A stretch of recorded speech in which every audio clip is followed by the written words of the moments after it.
Bonjour et bienvenue, merci d'être avec nous dans ce Hors-Somag, un magazine consacré à la plus noble et la plus belle conquête de l'homme. Aujourd'hui, nous sommes à Divonne-les-Bains, au pied du Jura, à quelques minutes de Genève, pour parler de courses de galop, des courses de galop qui ont lieu chaque année ici même au mois de juillet, sans oublier bien entendu les courses de trot du mois d'août. Tout de suite, nous vous proposons le sommaire de cette émission. Christian Leroux, président de la Société des courses de Divonne-les-Bains, nous parlera de l'historique et du programme de l'hippodrome. Arnaud de Seyssel, commissaire des courses, est le garant de la bonne marche et réglementation de ces disciplines. Beate Eberle, pilote de ligne, est à la tête d'une entreprise de consulting en aviation. Ce passionné est propriétaire et entraîneur de plusieurs chevaux. Reviendra dans un instant sur sa passion. Et enfin, nous terminerons avec la parole à ceux que l'on pourrait considérer comme les acteurs principaux, les jockeys. On commence avec notre premier invité, Christian Leroux, qui est le président de la Société des courses de cet hippodrome de Divonne, qui nous parle pour commencer de l'historique de cet hippodrome. L'historique, ça commence par l'autoroute Genève-Lausanne. Nos amis suisses ont acheté du remblai pour l'autoroute et nous, on a pu étaler, aménager tout ce site-là qui était des marais. On a pu aménager ce site et pourquoi faire un lac et pourquoi pas un hippodrome. Voilà. Et ça fait 49 ans. Alors c'est un hippodrome qui fonctionne évidemment très peu finalement par rapport à tout l'entretien. Mais disons que l'on a 12 journées de réunion par année. On travaille 353 jours pour l'entretien et 12 jours pour les courses. Et c'est un entretien constant tous les jours, c'est énorme. Il y a plus de 7 hectares et demi de terrain, des bâtiments, des écuries, une grosse tribune. On a eu la chance d'avoir les accords de la commune de Divonne pour faire de très gros travaux sur les pistes. Et avec ces gros travaux, ça nous a permis de faire des demandes dans les fédérations, la fédération centre-est, la fédération nationale, de courses de trot pour avoir des courses premium. Et depuis qu'on a des courses premium, on a un gain de public qui vient régulièrement maintenant. On fait beaucoup plus d'animations et en fait on a vraiment... c'est un tout, vous savez, l'hippodrome de Divonne, c'est l'hippodrome du Léman. On est le seul hippodrome dans la région à part Avenches, qui est juste à côté de chez nous, qui est en Suisse, et nous sommes très amis avec Avenches. On travaille de pair. Voilà. Quelle place occupent les paris chez vous? Alors les paris sur le Paris Mutuel Hippodrome, on va dire que c'est très moyen. Les gens, mais quand nous avons les premiums, l'année dernière, ça se situait les deux journées de course nous ont généré 6 200 000 € de paris pour le PMU. Voilà. Concrètement, qu'est-ce qui reste pour votre hippodrome? Il nous reste en gros 120 000 €, mais hors frais. Et les frais sont énormes. C'est un hippodrome qui tourne grâce au soutien justement de la municipalité. La municipalité nous aide énormément, ils nous ont bien aidés. Ils nous aident aussi pour l'entretien, pour les machines. C'est vrai qu'on a vraiment de la chance. On est une association de loi de 1901, mais très soutenue par la commune. On continue après le président de la Société des courses de Divonne avec un personnage également, vous allez le voir, important. C'est le commissaire des courses, Arnaud de Seyssel, qui nous explique pour commencer sa fonction.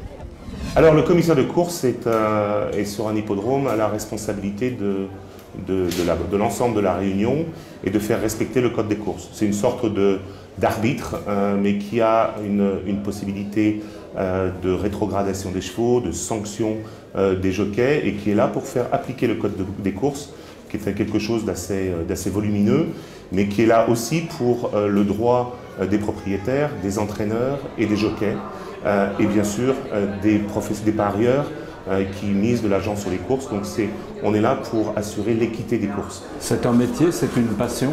C'est une passion avant tout, puisque mon métier n'est pas du tout d'être commissaire de course. C'est une passion que je vis depuis une vingtaine d'années. Les commissaires de course sont des bénévoles et donc on prend ça sur notre temps, nos loisirs, le week-end et même en semaine. On est agréé par un certain nombre d'hippodromes. Dans mon cas, par exemple, j'exerce sur Lyon, Villeurbanne, Lyon-Paris, mais aussi Aix-les-Bains, Divonne, et quelquefois sur d'autres hippodromes quand le besoin s'en fait sentir. Donc on a la capacité d'aller sur un certain nombre d'hippodromes, tenter qu'on soit agréé par le ministère. Comment est-ce qu'on devient commissaire des courses? Alors le commissariat se fait par parrainage, et puis ensuite il y a ce qu'on appelle une phase de commissaire stagiaire, où on est dans le bain des courses avec les commissaires. Il y a une formation qui se fait à Paris, que ce soit pour le trot ou pour le galop. Et puis ensuite, après un certain nombre de réunions en tant que stagiaire, on devient en fait commissaire à part entière. Est-ce que lorsqu'on est commissaire, on est forcément homme de cheval, on est passionné de chevaux? Je pense qu'il faut être passionné, ça c'est clair. Si on n'a pas un minimum de connaissance de l'environnement et une passion du cheval, je ne pense pas qu'on pourrait réussir. Mon frère est éleveur de trotteurs, moi je suis propriétaire de galopeurs, je suis passé de l'autre côté de la barrière, et c'est vrai que ça rajoute du piquant. Ça n'empêche que je veux bien préciser que les jours où mes chevaux courent, il est bien entendu que nous n'avons pas le droit, et ça me semble tout à fait logique, d'officier ce jour-là, non seulement sur la course, mais sur l'ensemble de la réunion. Donc on est complètement à part entière et retiré de cet aspect jugement lorsque l'on est propriétaire. Lorsque l'on est commissaire, est-ce qu'on a parfois affaire à des propriétaires, des jockeys qui peuvent ne pas être contents? Est-ce qu'on a forcément des litiges? Est-ce qu'il peut y avoir, allez, j'ai envie de dire, des bagarres sur place? Ça arrive jusque-là? Alors on a des bagarres verbales, très souvent, ça c'est clair. Il faut savoir que dans le code des courses, par exemple au galop, les professionnels qui ne sont pas satisfaits des décisions de première instance que l'on prend sur l'hippodrome ont la possibilité de faire appel. Et donc il y a une cour d'appel à Paris qui se réunit et qui va statuer sur cet appel. Mais pour revenir à votre question, oui, il nous arrive d'avoir des professionnels qui sont très insatisfaits par nos décisions. Il faut savoir qu'il y a quand même beaucoup d'argent qui sont en jeu. Et je peux comprendre aussi, nous on est là pour faire respecter le code des courses. Et c'est comme toute infraction, c'est pas évident de l'accepter, mais généralement ça se passe très bien. Le monde des courses, c'est bien entendu également des propriétaires et des entraîneurs. Nous avons eu l'occasion de rencontrer l'un d'eux, Beat Eberle. On l'écoute. Les chevaux, ce n'est pas une profession, c'est un hobby d'abord. Donc je suis un amateur. J'ai un permis d'entraîner qui me limite à 5 chevaux. Et le challenge avec l'entraînement d'un cheval est complètement différent. Un avion vous donne toutes les informations que vous souhaitez à tout moment. Un cheval n'est pas capable de faire ça.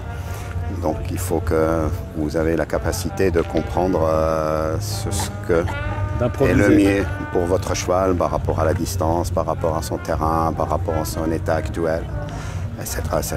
Donc c'est un tout autre challenge, c'est plutôt l'intuition que le rapport scientifique mesurable. Beat Eberle, on connaît bien évidemment les jockeys, ce sont eux les pilotes. On connaît peut-être un petit peu moins le rôle d'un propriétaire-entraîneur. Quel est-il? Ah, ok, mon rôle de propriétaire-entraîneur est peut-être un petit peu différent qu'un rôle d'entraîneur public qui doit satisfaire le propriétaire. Ça veut dire qu'il doit faire le meilleur du cheval et très souvent dans un minimum de temps. Donc moi j'ai élevé tous mes chevaux que je cours actuellement. Donc je leur laisse un petit peu plus de temps. C'est pas mon hobby, c'est pas mon gagne-pain, donc je peux me permettre de les attendre. Et des fois c'était bien compensé, de les attendre et de les courir quand ils sont en état de courir. Vous-même, vous montez également?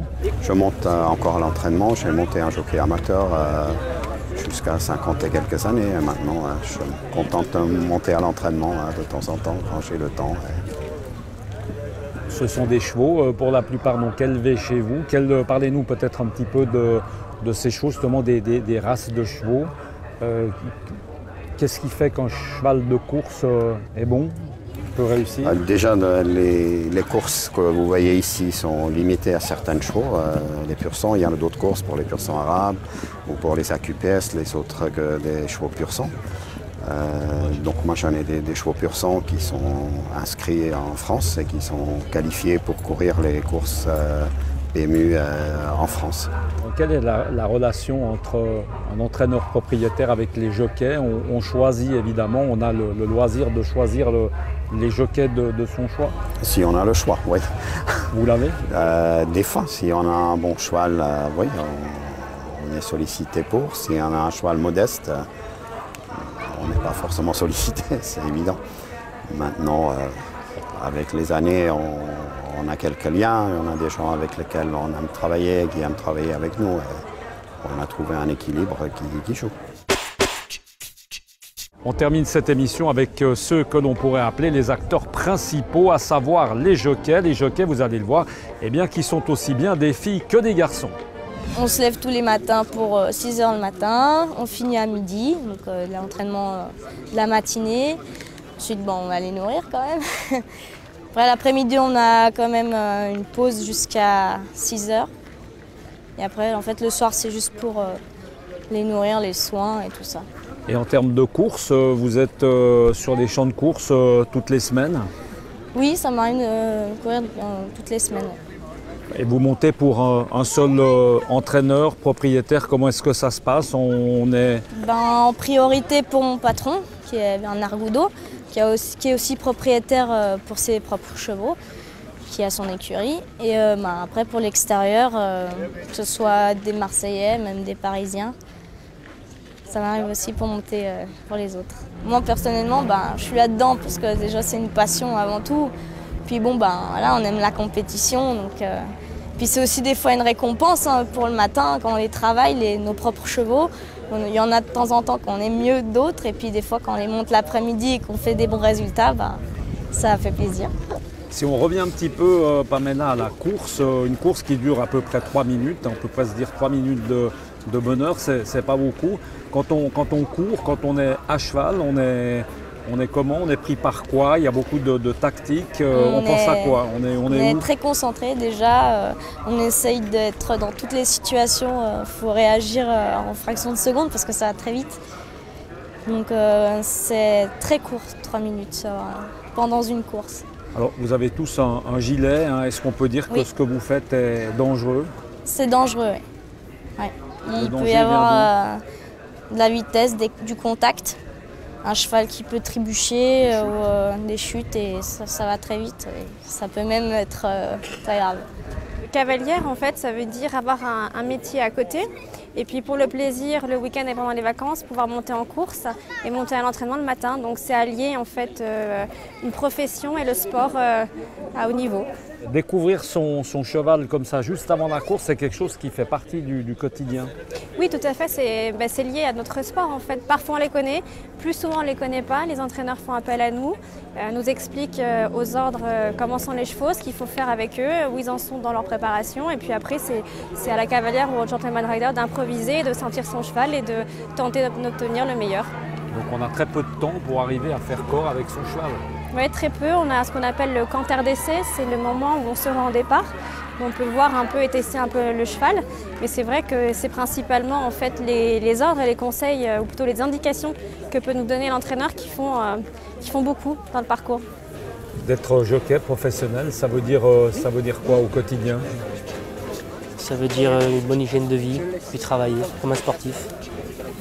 Comme les chevaux, nous sommes nous aussi arrivés au terme de cette émission Horse Mag. On se réjouit de vous retrouver le mois prochain pour parler cheval. À bientôt. Ciao.